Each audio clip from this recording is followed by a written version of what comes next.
અમદાવાદના નીલુબહેને ન્યૂઝપેપરનો ઉપયોગ કરી વેસ્ટમાંથી બેસ્ટ બનાવવાની કળા અજમાવી છે। લોકો ન્યૂઝપેપર વાંચ્યા બાદ કિલોના ભાવે પસ્તીમાં આપી દે છે, ત્યારે શહેરના નીલુબહેન ન્યૂઝપેપરમાંથી rangoli, Ganpati, night lamp, bowl, છાબડી જેવી વસ્તુઓ કાગળમાંથી બનાવે છે।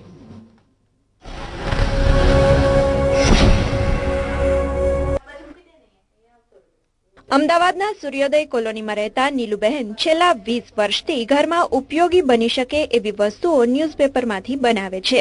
નીલુબહેન eco friendly Ganpati, jewellery box, food basket, rangoli, શાકભાજી માટે છાબડી, નાઇટ લેમ્પ જેવી વિવિધ વસ્તુઓ તૈયાર કરે છે। આ વસ્તુ બનાવવા માટે તેઓ ફક્ત લીમડાનો ગુંદર અને કાગળનો જ ઉપયોગ કરે છે। નીલુબહેન તેમણે તૈયાર કરેલી વસ્તુઓનું સમયાંતરે લોકોને મદદરૂપ થઈ શકે એ માટે પ્રદર્શન પણ યોજે છે।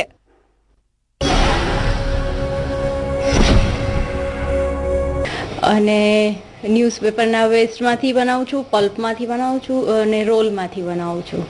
3 વસ્તુમાંથી અત્યારે હું ન્યૂઝપેપરના રોલમાંથી આ રંગોળી બનાવું છું અને પલ્પમાંથી માસ્ક છે, પોટ છે, મડ મિરર વર્ક પેનલ છે, લેમ્પ છે, એવું બનાવું છું।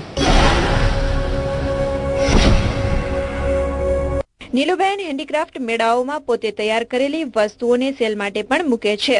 નીલુબહેનની ઇકો ફ્રેન્ડલી વસ્તુઓ માત્ર ભારતમાં જ નહીં, અમેરિકા, લંડન અને યુરોપ જેવા દેશોમાં પણ જાય છે।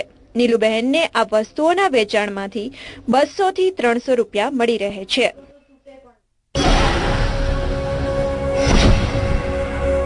પ્રોસેસ બહુ સિમ્પલ છે।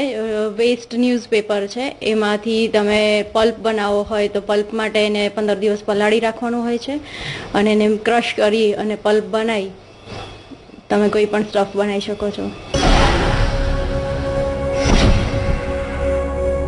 નવરાશની પળો સાવ એમ જ વેડફાઈ જાય એના કરતા આવી કંઈક ઘર ઉપયોગી વસ્તુઓ બનાવવામાં એ પળો વપરાય તો વિનામૂલ્યે ઘરની સજાવટ થઈ જાય અને મહેમાનો સામે પણ વટ પડી જાય। રાકેશ સિંધવ, VTV, અમદાવાદ।